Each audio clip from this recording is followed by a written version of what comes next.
The year 2010 is a hallmark year when it comes to global missions.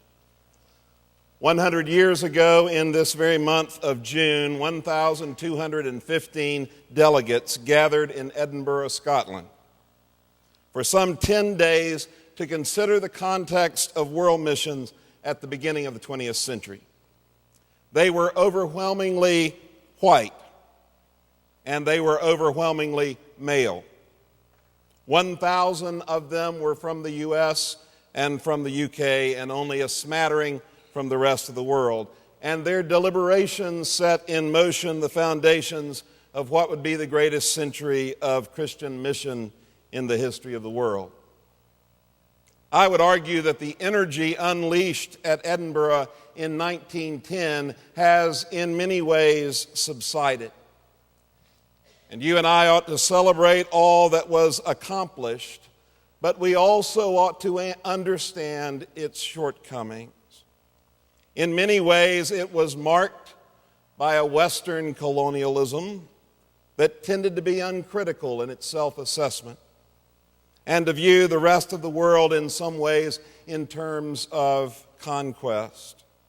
It often described its missionaries as soldiers and crusaders who served in armies.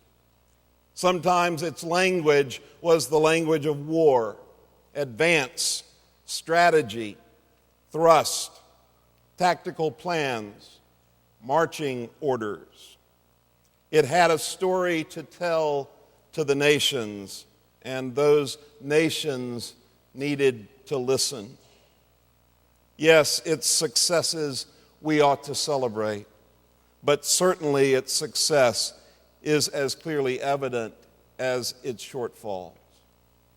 Some of you are probably aware that a much different gathering was held in Edinburgh earlier this month to celebrate the centennial of that 1910 gathering, and this meeting was quite different from its 1910 counterpart.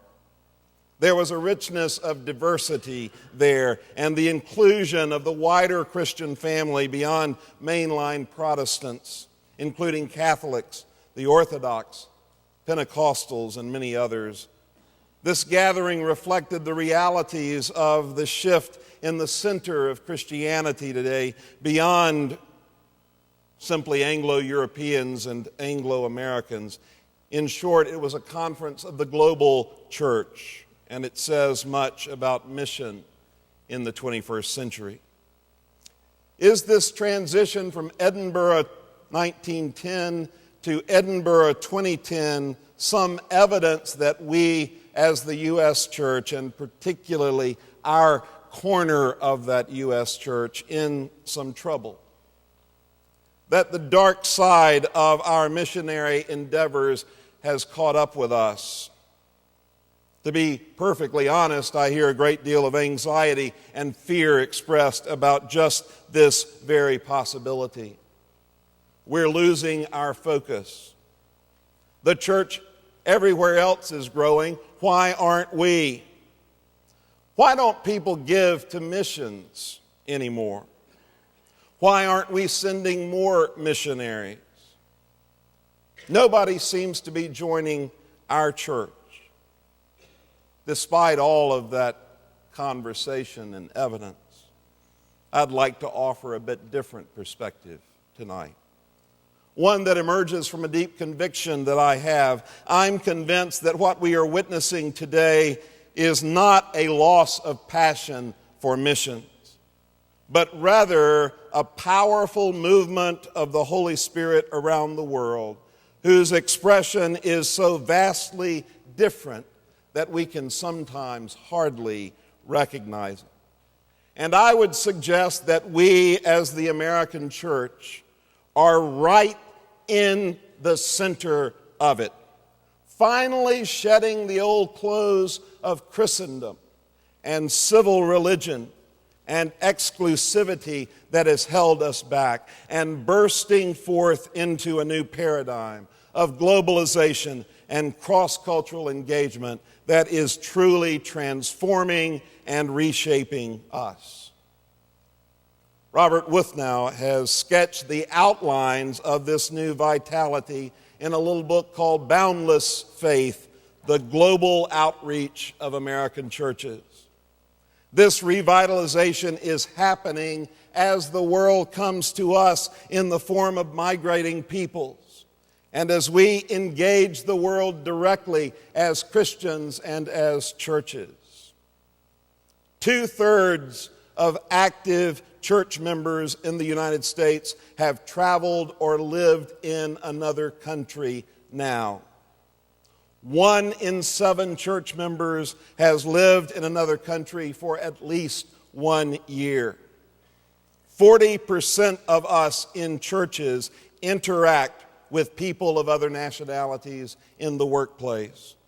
This global engagement is turning us inside out. We are refocusing our energy and passions and resources away from ourselves in what I would argue are truly biblical and gospel sorts of ways.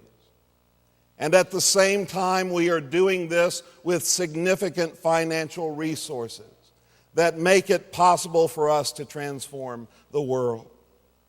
Nearly half of our church members have a family income of $50,000 a year or more.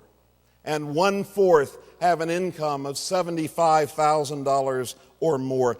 This all suggests that what we are witnessing today is the creation of something vital and powerful that will be as shaping on the 21st century context as the old paradigm of Edinburgh 1910 was on the 20th century. If we have the wisdom to perceive what God is doing and to figure out how we can become part of it. We've got a long way to go, but we can see a new day dawning. To put it succinctly and biblically, God is saying a powerful thing to us. Forget the former things. Do not dwell on the past. See, I am doing a new thing. Now it springs up. Do you not perceive it? I am making a way in the wilderness and streams in the wasteland. For the last year, we've been doing some dreaming and visioning together with many of you in our global mission engagement to ensure that we do all we can do to work alongside God in this exciting new day. Several hundred of you, from pastors to laypersons to field personnel and ministers, were interviewed last summer. We asked you about our global mission engagement together as CBF congregations and individuals. What were the stories we could celebrate together about what God was doing among us? What were we doing well? What did the future of our engagement together look like?